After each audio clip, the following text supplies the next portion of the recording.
Solo levelling की पिछली episode में हमने देखा था कि जिनवू और उसकी टीम जिस डंजन की रेड के लिए जाती है वहां पर उन्हें एक और डंजन मिलती है, जहां जाने पर वो लोग फंस जाते हैं और काफी बड़े बड़े स्टैचूज उन्हें मारने लगते हैं। अब आगे एपिसोड की शुरुआत में मिस्टर सोंग सब लोगों को अपनी जगह से ना हिलने का कहते हैं, वरना वो स्टैचूज उन्हें मार देंगे, जिस पर वो सब लोग उनकी बात मान लेते हैं। मिस्टर सोंग जिनवू से कहते हैं कि हम सिर्फ तुम्हारी वजह से ही बच पाए हैं, अगर तुम वक्त रहते हमें झुकने का ना कहते तो वो स्टैचू अपनी रेजर से हमें मार डालता।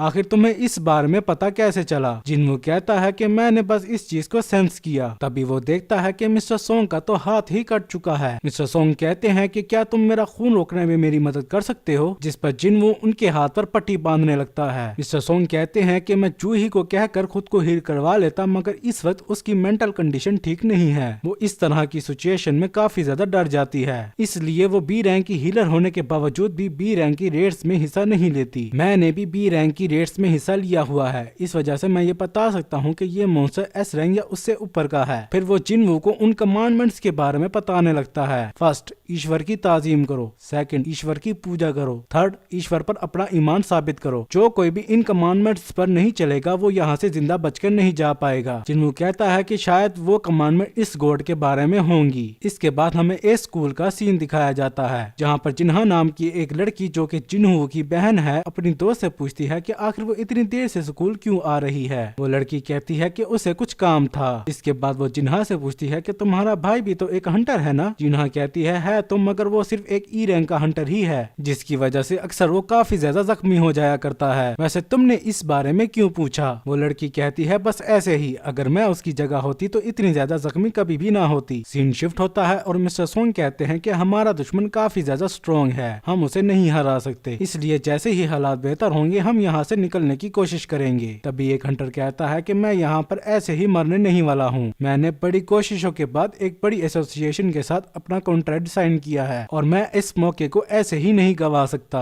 मुझे अपनी स्पीड के ऊपर पूरा भरोसा है और उस मॉन्स्टर के मेरे ऊपर अटैक करने से पहले मैं यहाँ से भाग जाऊंगा। ये कहकर वो वहाँ से बड़ी तेजी से भागने लगता है, मगर वो स्टैचू फौरन से अपनी लेजर उसके ऊपर शूट कर देता है, जिससे उसकी बॉडी पूरी तरीके से खत्म हो जाती है और सिर्फ उसके पैर ही बचते हैं। ये देखकर बाकी सभी काफी ज्यादा डर जाते हैं। जिनवू सोचने लगता है कि ये स्टैचू उन्हें बड़ी आसानी से मार सकते हैं, मगर वो ऐसा क्यों नहीं कर रहे हैं। फिर उसे उन्हीं कमांडमेंट्स के बारे में याद आता है। वो मिस्टर सोंग से फर्स्ट कमांडमेंट के बारे में पूछता है। मिस्टर सोंग बताते हैं कि वो ईश्वर की ताजीम करना थी। जिनवू समझ जाता है कि ये डंजन कुछ रूल्स के ऊपर काम कर रही है। फिर वो खड़ा होने लगता है, मगर मिस्टर सोंग उसे ऐसा करने से रोकते हैं। लेकिन जब वो उसकी आंखों में देखते हैं तो वो समझ जाते हैं कि जिनवू अपने ऊपर काफी ज्यादा कॉन्फिडेंट है। फिर जिनवू खड़ा हो जाता है। वो स्टैचू उसके ऊपर अपनी लेजर शूट करने ही वाला होता है, मगर जिनवू फौरन से झुक जाता है और वो स्टैचू अपना अटैक रोक देता है। फिर जिनवू सबको उस स्टैचू के आगे झुकने का कहता है। वो कहता है कि फर्स्ट कमांडमेंट यही थी, जिस पर सब लोग पूछते हैं कि क्या ऐसा करने पर हम लोग बच जाएंगे। जिनवू हाँ में जवाब देता है और वो खुद भी उस स्टैचू के आगे झुक जाता है, जिसके देखा देखी बाकी सब भी ऐसा ही करते हैं, जिस पर वो स्टैचू उनके ऊपर अटैक करना बंद कर देता है और वो काफी क्रीपी सा स्माइल करता है, जिसे देखकर पार्क कहता है कि आखिर ये कितना क्रीपी स्माइल कर रहा है। थोड़ी देर तक कुछ ना होने की वजह से पार्क खड़ा होने लगता है। वो कहता है कि अब वो स्टैचू हम पर हमला नहीं कर रहा है, जिसकी वजह से बाकी सब भी खड़े हो जाते हैं। वो सोचने लगते हैं कि अब शायद हम लोग बच गए हैं, मगर जिनवू सोचने लगता है कि ये चीज अभी तक खत्म नहीं हुई है। तभी वो स्टैचू अपनी जगह से खड़ा होने लगता है। मिस्टर सोंग जिनवू से इस बारे में पूछने लगते हैं कि अब हम क्या करें। जिनवू कहता है कि मुझे इस बारे में नहीं पता, शायद हमें कमांडमेंट के हिसाब से ही चलना होगा। सेकंड कमांडमेंट शायद ईश्वर की पूजा करना थी, शायद हमें ऐसा ही करना होगा। वो सब सोचने लगते हैं कि अब हम इसकी पूजा कैसे करें। तभी एक हंटर सामने आकर कहता है कि मैं ट्रेडिशनल फोक लेयर के ऊपर रिसर्च कर रहा हूँ, इस वजह से मैं ये बता सकता हूँ कि इसकी पूजा कैसे करनी है। फिर वो उस स्टैचू के आगे झुककर उसके सामने प्रेयर करने लगता है। वो स्टैचू भी रुककर उसे सुनने लगता है।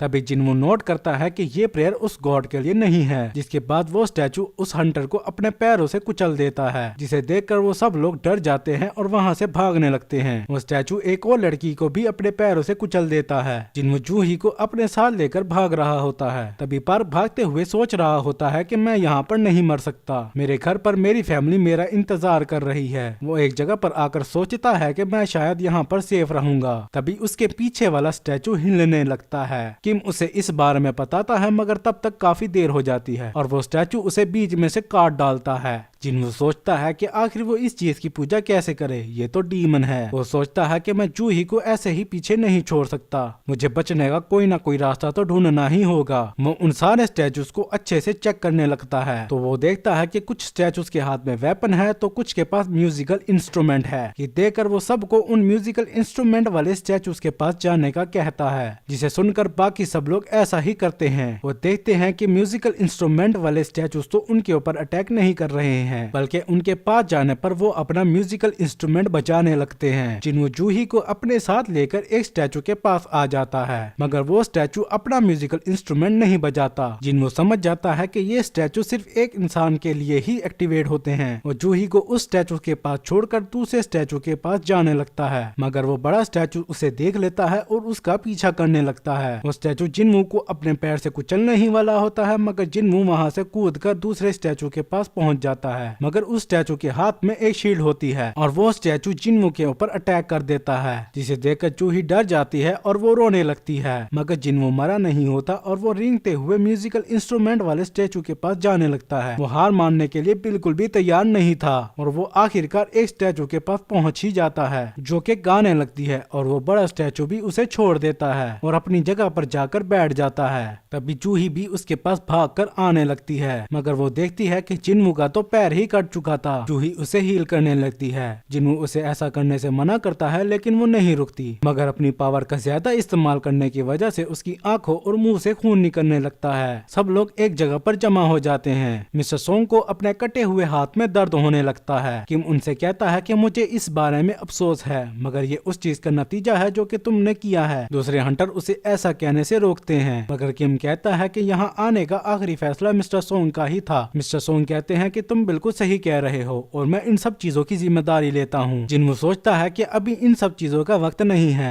अभी भी एक कमांडमेंट बची हुई है। तभी वो बड़ा स्टैचू अपने हाथ से एक इशारा करता है, जिसकी वजह से वहाँ पर एक ऑल्टर बाहर आ जाता है, जिसे देखकर वो सब लोग इस बारे में सोचने लगते हैं। जिन्हो बताता है कि इस चीज का इस्तेमाल पुराने वक्तों में गॉड को सैक्रिफाइस देने के लिए किया जाता था। थर्ड कमांडमेंट के मुताबिक हमें ईश्वर पर अपना ईमान साबित करना है। किम कहने लगता है कि मैं तुम्हारी बात को अच्छे से समझ गया हूँ, हमें यहाँ पर किसी न किसी का सैक्रिफाइस देना ही होगा। इसके बाद वो मिस्टर सोंग के गले में अपनी तलवार रखता है और कहता है कि तुम्हें ही अपना सैक्रिफाइस देना होगा, ये सब तुम्हारी ही गलती है और तुम ही ने तो कहा था कि तुम सब चीजों की जिम्मेदारी लोगे। जिस पर मिस्टर सोंग भी अपना सैक्रिफाइस देने के लिए तैयार हो जाते हैं। वो उस ऑल्टर के पास जाकर खड़े हो जाते हैं। जिन्हो सोचता है कि ये सब सिर्फ उनकी गलती नहीं है, हम सब ने ही यहाँ पर आने के लिए एग्री किया था। तभी मिस्टर सोंग के पास एक रेड फ्लेम जलने लगती है, जिसे देखकर वो इस बारे में जिन्हो से पूछने लगते हैं। जिन्हो कुछ सोचने लगता है और वहाँ पर दूसरे हंटर से कहता है कि क्या तुम मुझे उस ऑल्टर के पास ले जा सकते हो, मुझे लगता है कि वहाँ जाने पर हमें कुछ नहीं होगा। वो दोनों हंटर जिन्हो को अपने कंधे के सहारे उस ऑल्टर के पास ले जाते हैं, जिससे वहाँ पर 3 और फ्लेम्स जलने लगती हैं। मिस्टर सोंग पूछते हैं कि क्या तुम्हें इस बारे में पता लग गया है, मगर जिन्हो को भी कुछ समझ नहीं आ रहा होता। वो कहता है कि क्या हम यहाँ पर वेट करें तो कोई हमें बचाने के लिए आएगा। मिस्टर सोंग कहते हैं कि इस जंजन को अपेयर हुए वे 7 दिन हो चुके हैं, इससे पहले कि कोई हमें बचाने आए ये स्टैचूस अपना एक्शन ले लेंगे। जिन्हो बताता है कि डंजन का गेट पूरी तरीके से खुलने में 7 दिन लगते हैं, जिसे डंजन ब्रेक कहते हैं, और ऐसा ना हो इसलिए हमें डंजन बॉस को मारकर उस डंजन को पहले ही बंद करना होता है, वरना डंजन के सारे मॉन्स्टर गेट से बाहर हमारी दुनिया में आ जाएंगे। सीन शिफ्ट होता है और हम देखते हैं कि जिन्हा अपनी मोम से मिलने के लिए हॉस्पिटल आई हुई थी, वो अपनी मोम को अपने दिन भर की सारी बातें बताने लगती है। दूसरी तरफ जिन्हो किम और जूही को भी उस ऑल्टर के पास आने का कहता है, ताकि यहाँ जितने लोग मौजूद हैं उतनी ही फ्लेम्स जल जाएं और फिर देखा जाए कि क्या होता है। जिसे सुनकर वो दोनों भी वहाँ पर आ जाते हैं और 2 और रेड फ्लेम जलने लगती हैं। तभी ऑल्टर में बिजली चमकने लगती है, जिसकी वजह से सर्कल में ब्लू फ्लेम जलने लगती हैं और वहाँ का गेट भी ओपन हो जाता है। वो सब सोचने लगते हैं तो क्या अब हम यहाँ से जा सकते हैं या ये भी कोई एक ट्रैप है। तभी वहाँ पर वो ब्लू फ्लेम्स एक एक करके गायब होने लगती हैं और काफी सारे स्टैचू उनकी तरफ बढ़ने लगते हैं, जिसकी वजह से वो लोग घबराने लगते हैं। जिन्हो नोट करता है कि उन स्टैचूज को देखने पर वो मूव नहीं करते और वो इस बारे में सबको बता देता है। वो कहता है कि उन स्टैचूज की तरफ देखते रहो ताकि वो स्टैचूज मूव ना कर पाए। जिस पर सब लोग ऐसा ही करते हैं, मगर एक लड़की उन्हें देखते हुए काफी ज्यादा डर जाती है और वहाँ से भाग जाती है, जिसकी वजह से एक रेड फ्लेम वहाँ से गायब हो जाती है और उसके वहाँ से जाने पर गेट भी थोड़ा सा बंद हो जाता है। जिन्वो इस बारे में सोचने लगता है कि ब्लू फ्लेम एक एक करके अपने आप ही बुझ रही हैं, जबकि रेड फ्लेम तब गायब होती हैं जब कोई यहाँ से जाता है। शायद ये डोर एक ट्रैप है, ये एक महराज की तरह है जो कि हमें दिखाई दे रहा है, क्योंकि हम लोग काफी ज्यादा डरे हुए हैं और इसी तरीके से ये हमारे ईश्वर पर ईमान को चेक कर रहे हैं। तभी वो आदमी जिसने जिन्वो को पकड़ा हुआ था वो उसे छोड़कर वहाँ से भागने लगता है। ये देखकर किम भी वहाँ से जाने ही वाला होता है, मगर जिन्वो उसे ऐसा करने से रोक देता है। वो कहता है कि अगर तुम वहाँ से जाओगे तो ब्लाइंड स्पॉट क्रिएट हो जाएंगे, जिसे सुनकर बाकी सब उससे इस बारे में पूछने लगते हैं। जिन्वो बताता है कि ब्लू फ्लेम्स एक टाइमर की तरह है, अगर हम उनके पूरी तरह से बुझने तक वेट करें तो शायद हम यहाँ से बचकर जा सकते हैं। मगर किम कहता है कि ऐसा भी तो हो सकता है कि इसके बाद हम यहाँ पर पूरी तरीके से फंस जाएं। सच बताऊं तो मैंने कभी नहीं सोचा था कि तुम इतने वीक होने पर भी हमारे इतने काम आओगे, लेकिन मैं यहाँ पर नहीं मरना चाहता। मेरे घर पर मेरी फैमिली इंतजार कर रही है। ये कहकर वो भी वहाँ से चला जाता है, जिसकी वजह से जिन को काफी ज्यादा गुस्सा आता है। फिर वो सोचता है कि हम अभी भी सर्वाइव कर सकते हैं, जैसा कि मैं हमेशा से ही करता आया हूँ। मिस्टर सोंग उन्हें कहते हैं कि मुझे लगता है कि जब तक यहाँ पर एक आदमी रहेगा ये डोर बंद नहीं होगा, इसलिए तुम लोग यहाँ से चले जाओ। तुम जैसे यंग लोगों की वैसे भी इस दुनिया को जरूरत है। और वो जूही को जिन्वो को अपने साथ ले जाने का कहता है। जूही ऐसा ही करती है, मगर उसके पैर काम करना बंद कर देते हैं, क्योंकि उसने जिन्वो को हील करने के लिए अपनी काफी सारी एनर्जी लगा दी थी। जिन्वो मिस्टर सोंग से कहते हैं कि आप जूही को यहाँ से लेकर चले जाओ, मैं अभी यहाँ पर चल नहीं सकता हूँ। जूही कहती है कि तुम्हें ऐसा नहीं करना चाहिए, मगर जिन्वो उसकी बात नहीं सुनता है। वो कहता है कि मैंने तुम्हें खाना खिलाने का वादा किया था। वो उसे अपना मैजिक स्टोन देते हुए कहता है कि तुम इसे कुछ खा लेना, मगर जूही उसकी बात नहीं मानती। तभी मिस्टर सोंग उसकी गर्दन पर मारकर उसे बेहोश कर देते हैं और उसे वहाँ से ले जाने लगते हैं। जिन्वो कहता है तो अब सिर्फ मैं ही यहाँ पर मरूंगा, अगर मुझे इस बारे में पता होता तो मैं अपने लिए और ज्यादा इंश्योरेंस करवा लेता।